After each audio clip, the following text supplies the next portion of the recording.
Mari kita mengisi hari dan malam kita dengan memperbanyak istighfar, dengan bertaubat kepada Allah Subhanahu wa taala. Sehingga Allah Subhanahu wa taala berjanji, "Faqultu astaghfiru rabbakum innahu kana ghaffara." Beristighfarlah kepada Tuhanmu, pasti Dia akan mengampuni. Gak mungkin Allah tidak mengampuni dosa hamba-hambanya, walaupun dosa kita memenuhi langit dan bumi. Gak mungkin orang yang datang kepada Allah pulang dalam keadaan kecewa. Maka wasari'u ila maghfiratin min rabbikum. Bersegeralah saudara-saudaraku, teman-temanku. Ayo kita segera datang kepada Allah. Segera bersimpuh di hadapan Allah. Segera meminta ampun kepada Allah.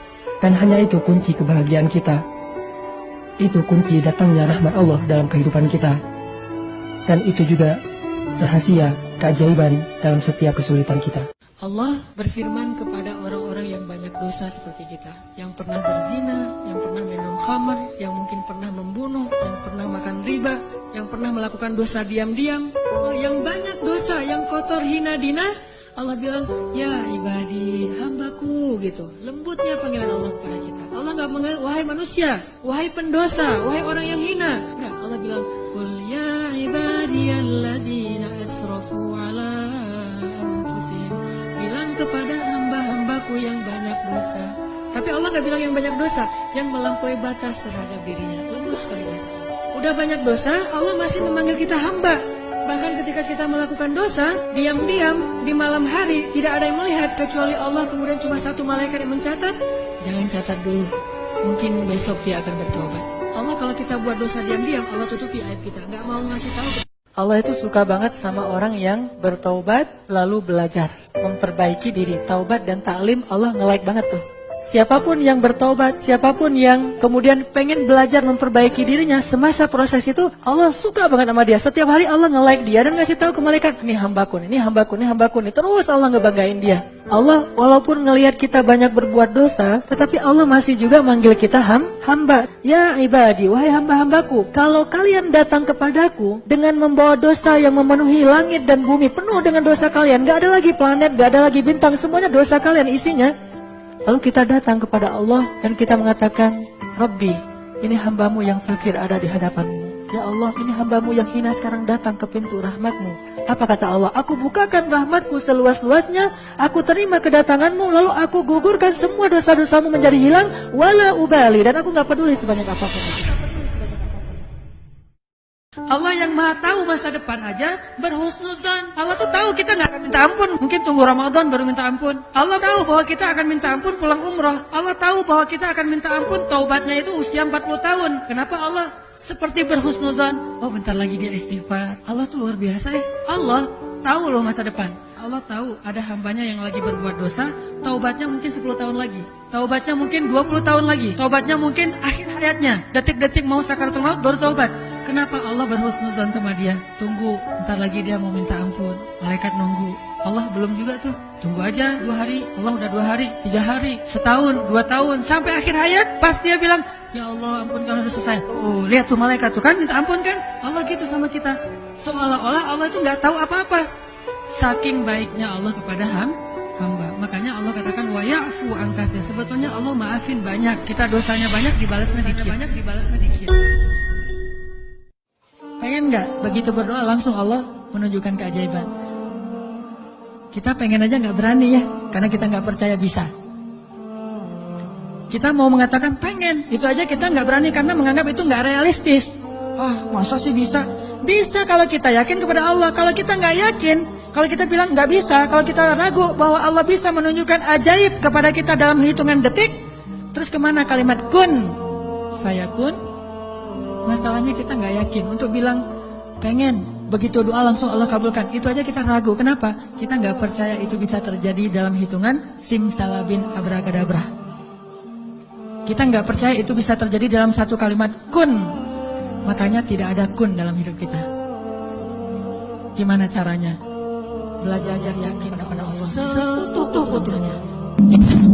Makanya udah transaksinya tuh sama Allah aja. Kalau kita transaksi dengan Allah, nanti Allah akan mendatangkan manusia untuk menyayangi kita.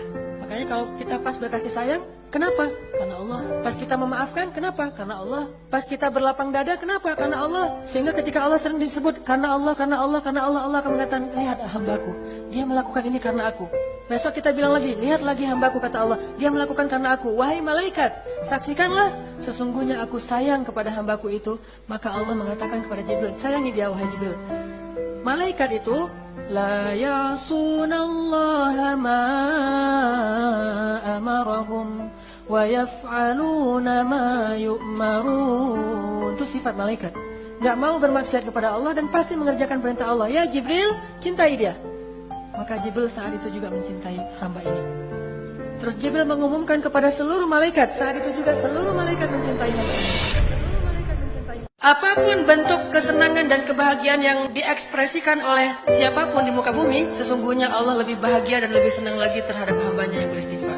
Coba, kurang baik apa Allah sama kita? Jadi kalau teman-teman ngebayangin ada seseorang yang lagi happy banget, lagi excited banget terhadap sesuatu, Allah lebih excited lagi terhadap hambanya yang beristighfar. Jadi kalau pengen buat Allah tersenyum, istighfar. Astagfirullahaladzim. Allah senyumnya. Allah tuh gak pendendam kayak kita. Allah itu membalas sesuai dengan amal. Kalau kita gak istighfar baru dibalas. Tapi begitu kita istighfar, Allah lupain semua dosa kita. Seolah-olah kita gak pernah ngecewain Allah sama sekali. Kita datang pada Allah, Rabbi astaghfiruka wa atubu ilaik, hambaku, langsung dipeluk sama Allah. Dipeluk sama Allah seolah-olah. Kita gak bisa lari dari Allah, karena masalah itu Allah yang ngasih, disebabkan oleh kesalahan kita. Dan solusinya juga hanya ada di sisi Allah. Jadi mau lari kemana itu nggak akan nyelesain masalah. Satu-satunya tempat kita berlari dan bisa nyelesain masalah cuma lari ke Allah. Fafirru ilallah. Larilah kalian kepada Allah. Kalau kalian mau minta tolong, larinya ke siapa? Ke Allah. Mintalah tolong kepada Allah dengan sabar dan sholat. Cuma itu tempat kita lari. Kalau kita pengen lari dari kenyataan, larilah kepada pemilik solusi, yaitu Allah. Salah satu caranya selain sholat, hasbiyallah wa ni'mal wakil. Katakan itu dulu, kemudian berwudu, sholat. Nah itu benar-benar ngefek tuh, ngefek banget. Matematika untuk mengukur siapa lebih beruntung. Sehingga kita tidak perlu bertanya, kenapa? Why? Saya udah hijrah kok makin susah hidup saya. Dunia itu, akhirat enggak. Kalau kita mengukur amal kita hanya dengan dunia, kita bakal sering kecewa karena Allah tidak menilai dunia ini bahkan lebih ringan daripada 11 sayap nyamuk. Seandainya kata Nabi dunia ini di mata Allah ada harganya, pasti Allah gak mau ngasih dunia kepada orang yang tidak beriman. Gak mau. Berhubung dunia ini tidak ada nilainya, Allah kasihlah kepada orang yang tidak beriman. Sedangkan yang bernilai, Allah simpan untuk orang yang beriman dan sabar. Sehingga ketika kita hijrah, kita minta tolong kepada Allah urusan dunia, tetapi kita yakin kalau kita istiqomah, ikhlas, maka di akhirat wa ma indallahi khair. Kalau teman-teman lagi cemburu dengan dunia seseorang, ada rasa kayak kepengen apa yang orang punya, ada rasa iri, ada rasa cemburu, merasa orang lain lebih beruntung dari kita, bilang wa ma indallahi khair. Apa yang ada di sisi Allah lebih baik. Udah gak jadi cemburu. Kalau mau ngelamar seorang cewek, sebelum kita datang ke calon mertua, lobi dulu ke langit pemilik hati mertua. Minta kepada Allah yang menggenggam hati. Begitu di depan pintu pagar, la haula wala quwata illa billah. La haula sampai 100 kali. Kenapa 100 kali? Sampai yakin banget ya Allah lah yang menentukan hati seseorang hamba. Bisa dibolak-balik. Bisa jadi awalnya si calon mertua ini udah punya calon sendiri buat anak yang perempuannya.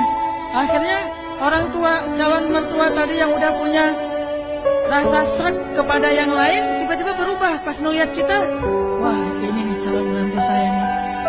Jadi Allah sendiri yang berjanji akan menunjukkan keajaiban, mengabulkan permintaan-permintaan yang baik dari hambanya, sehingga tidak perlu kita ragu, Allah gak mungkin ngecewain kita. Ternyata dosa itu ngaruh dalam kehidupan kita. Setiap kali kita ngalamin hari yang buruk, kejadian yang buruk, musibah yang tidak baik, maka itu pasti wujud dari dosa-dosa yang kita lakukan. Soalnya tidak muncul masalah kecuali karena dosa. Kenapa? Karena Allah ingin mengampuni dosa hamba-hambanya dengan cara memberi musibah. Makanya Allah berfirman, wa ya'fu an katsir. Sebagian besar dosa kita itu nggak dibalas sama Allah. Allah biarin aja dulu supaya kita punya kesempatan bertobat. Seandainya dosa kita itu dibalas terus-menerus, Tapi Allah membalasnya itu perlahan-lahan, dikit, supaya ngasih tahu kita doang, biar kita ngeh gitu, insaf. Setelah sekian ratus kali kita salah ngelihat, nggak jaga mata, cuma sekali doang kelilipan. Padahal kalau Allah mau balas yang serius, nggak kayak gitu tuh. Begitu kita salah ngelihat, buta udah langsung. Tapi wa ya'fu an katsir. Allah maafin, udah biarin aja dulu. Lihat salah, biarin. Mungkin dia tadi silap, mungkin dia bentar lagi taubat, mungkin dia bentar lagi minta ampun.